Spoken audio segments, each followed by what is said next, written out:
Good evening, people. Doing this quick precursor video for a big ride coming up very soon. When I say very soon, I mean Monday, which is 17th of Jan. Me and my club guys are going to be riding to Rann of Kutch, um, fondly known as ROK, the biggest, largest salt flats probably in Asia. Almost 75% of the salt that we Indians eat or get comes from there. So, big ride, big plans, big preparations going on from all ends. I've got some decent amount of equipment to, make sure that I capture everything on this ride. So I've got myself a GoPro Hero 10. I have figured out a way to kind of mount it on my helmet. I've also got some lav mics to route it in my helmet and make sure that I can talk while I'm riding if there is something interesting that comes to my mind. And trying to figure out this technical, and digital equipment, know-how and everything has been what's been keeping me busy for the past 1 week. Now, why is this ride important and why am I doing this video? This video is because for the first time in my 25 years of motorcycling, I'm more anxious than how I typically am. I mean, seriously, I've been the first guy in the world to have done a saddle saw on a Royal Enfield. So I was the first guy on a Royal Enfield to have done the saddle saw in India in 2010. And that too was, I just woke up and,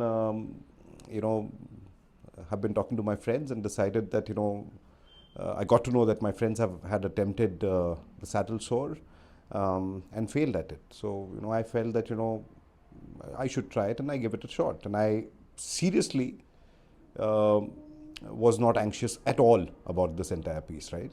And I landed up successfully completing it. That was in 2010. I very strongly not recommend the saddle saw to be done in India by anybody. So let me put that on record, please. I was stupid, brave, and extremely lucky. Let me tell you that. Having said that, coming back to anxiety. So why is this anxiety, higher than the regular threshold, if you ask me? I feel there are too many things that I'm going to try and test on this ride.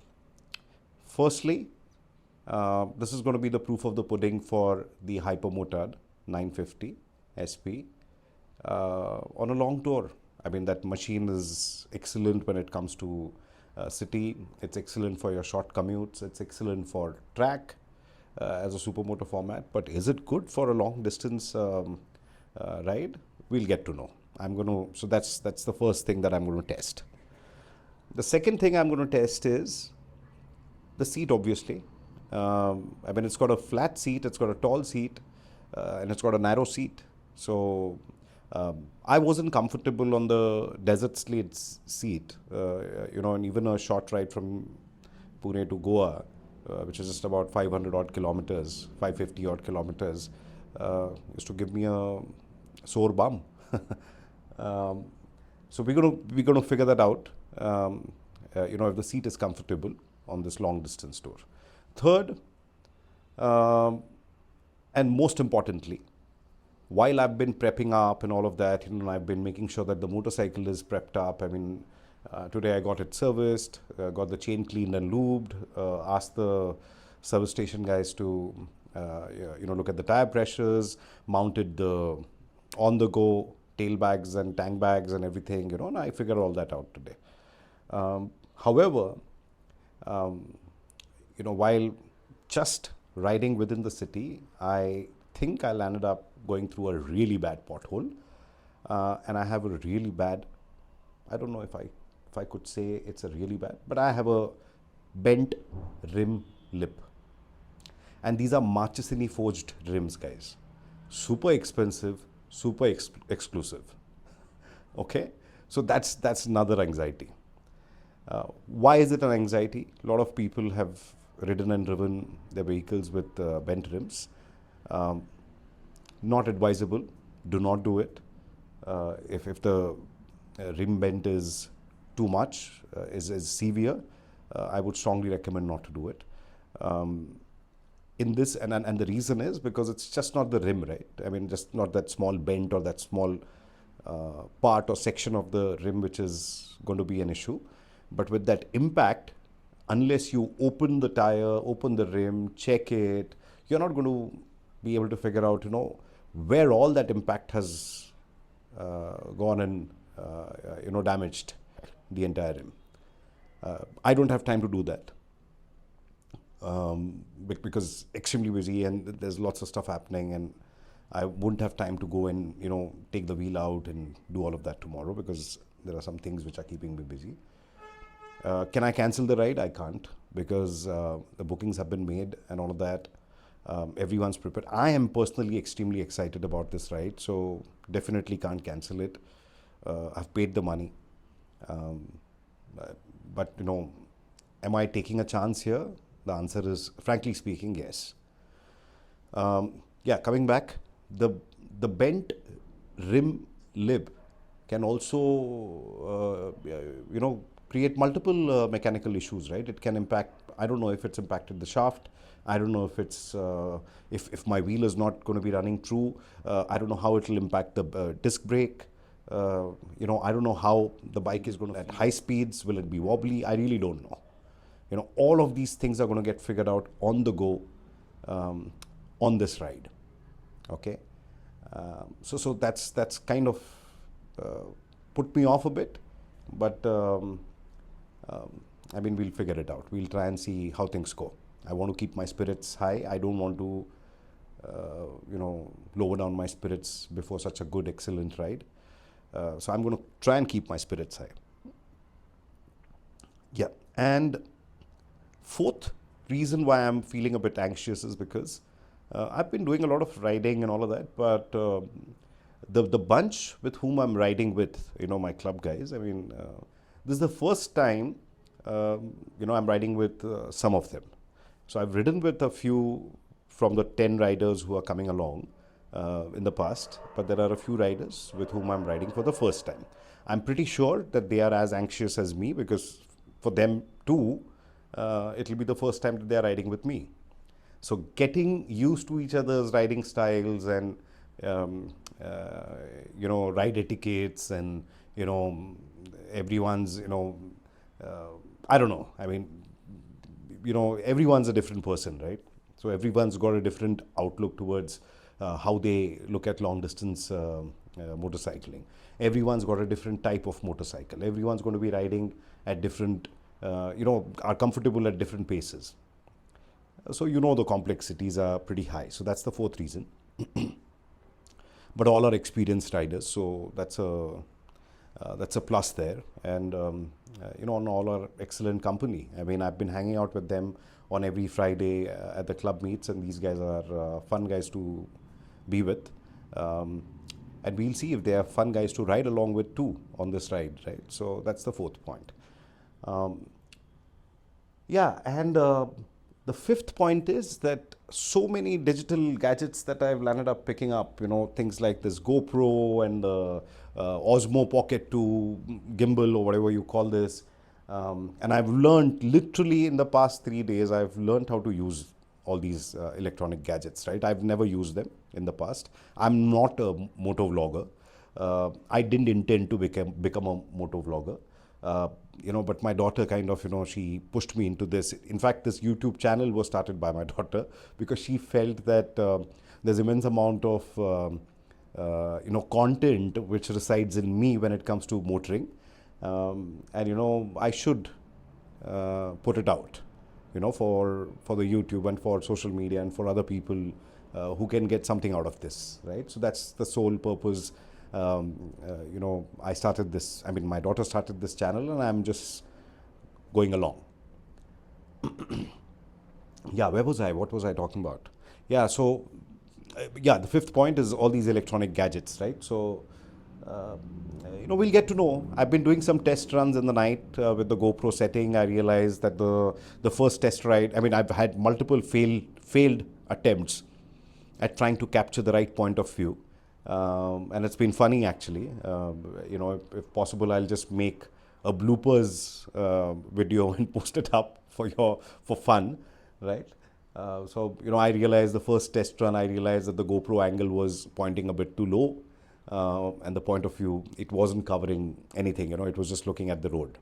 I came back home, and tried to adjust it. The second failed attempt was, I went post midnight because there's no traffic. It'll be empty roads, so to test the audio and all of that. And I went around and I spoke a lot, and I came back and realized that the recording was not even on, was not even switched on. I don't know. I mean, I had pressed that button. I don't know what happened. So all these small niggles. But I think, I should really thank YouTube and all these motor vloggers, because I've been looking up for informational videos on how to use a GoPro, how to use this Osmo Pocket 2, how to mount the camera on your helmet, and so on and so forth. And it's YouTube, I kid you not, guys. I mean, there is so much information there, and it's not funny. I mean, you can literally sit at home, and at the comfort of your phone screen or your TV screen, you can just learn about anything on YouTube. So that's how beautiful it's been. And I literally, set myself up with these electronic gadgets based on the inputs that I took from YouTube. So thanks to all those motor vloggers out there. And I'm really sorry, I can't remember names, but all of you, whom I searched. And I'll try and next time call your names out. But I'm bad with names, so please excuse me there. So that was the fifth point, right? There are too many things at play here, and that's what's making me a bit anxious.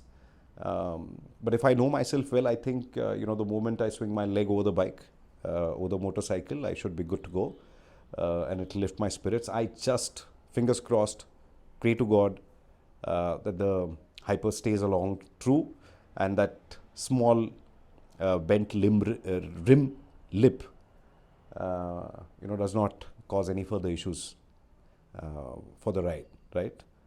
Yeah, and if you guys want, I can just go down to the motorcycle and I'll walk you through, and I'll show you what all things I'm doing and what all things I checked on the motorcycle before this ride, and I'll show you the bent rim, right? And if you any experts out there, on YouTube who'll end up seeing this video, please do help and let me know your comments and suggestions. The only way now, personally, if you ask me, is to change the rim. I don't believe in repairing. I don't think there is technology or expertise in the place and vicinity where I am at to get this Marchesini forged rim, right? Magnesium rim fixed. It's not even aluminium, it's magnesium. It's going to cost me a bomb. And then I would also like to call out that the insurance does not cover the rim. Very unfortunate, but that's the fact. I really don't know. I mean, I'll have to pay and I'll have to buy the rim. So the dealer is a friend. I mean, the dealer's been fantastic. He's been a great support. I mean, Legacy Motors in Pune. In fact, he was a part of our club and landed up, buying the Ducati dealership for Pune. So he's been great help, and he is helping me keep my spirits high. He's, in fact, for this ride, they've given us a backup vehicle with a technician, right? So thanks to the dealer and his team.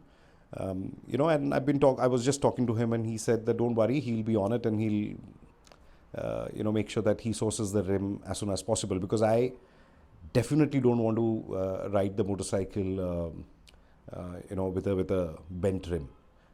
Personally, it just does not make me feel 100%. And I kind of like a little bit of spirited riding.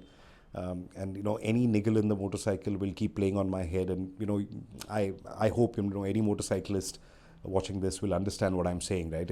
Those things keep troubling you in your head, and then you can't be focused on a ride and you can't enjoy the ride, right? So, yeah, the dealers assured me that he'll take this on a priority and get me the rims. Sad part, I'll have to pay for it. But yeah, I mean, that's my luck.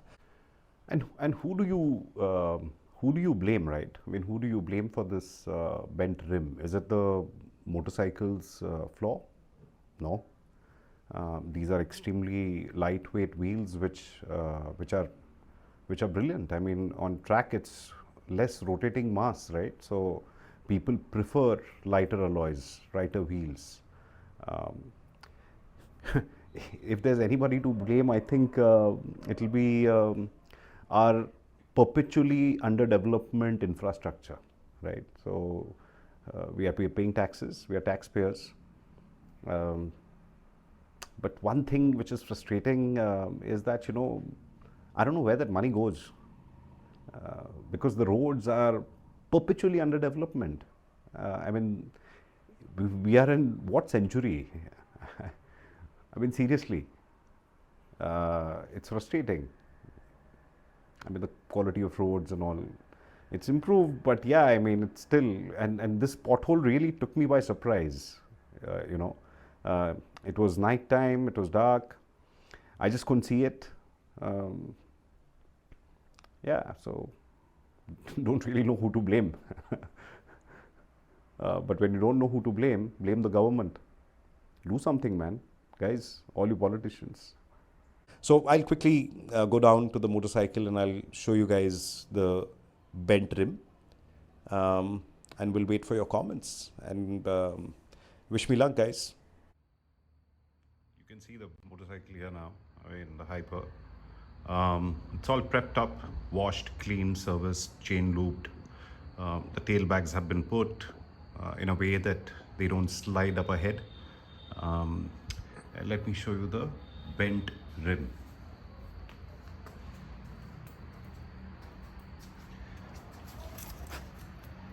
See this? Yeah. So this is where it is bent. Marchesini forged magnesium alloys. Somehow the tire pressure is holding up, so that's not a problem. But I just hope that they run true.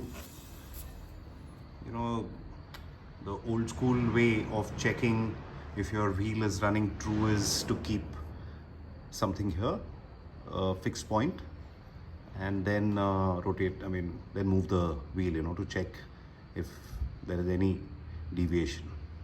Now I'm holding the phone and that's why I can't do this. But yeah, I mean, I didn't even have to do that. I'll try and do that tomorrow because this bent lip is pretty visible to a naked eye, right? So yeah, you see this? This is where it is.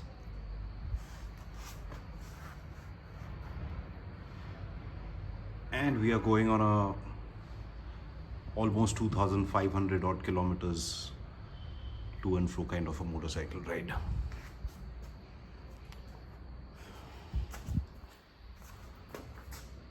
Will we be able to do this, Zeus? What do you think?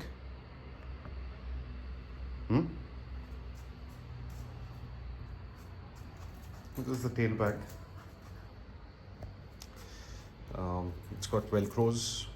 I had to open the seat and then place the bag in a way. The Ducati service station guys helped me because I had given the motorcycle there for servicing today. And I specifically told them how to mount this so it does not move around, While riding, I don't want this to slide up ahead and eat into my already narrow and small saddle. So that's been fixed. The molly pouch has been attached. There'll be a tank bag which will come. My SP Connect on-the-go charging mount from Ducati. That's not come, so I've borrowed this RAM mount from a friend and got a cable which is connected, and I've kind of made sure that this cable is tied up properly with the wiring. It's not dangling here and there, and it's like snug and tight. I've also ensured that it's not pinching anywhere. And yeah, this will help me charge my cell phone on the go. So fingers crossed. And let's hope for the best. This is going to be one epic ride, by the way. Lots of footage that I'm going to try and capture for the first time. So stay tuned. Cheers guys, rock hard, roll safe. See you later.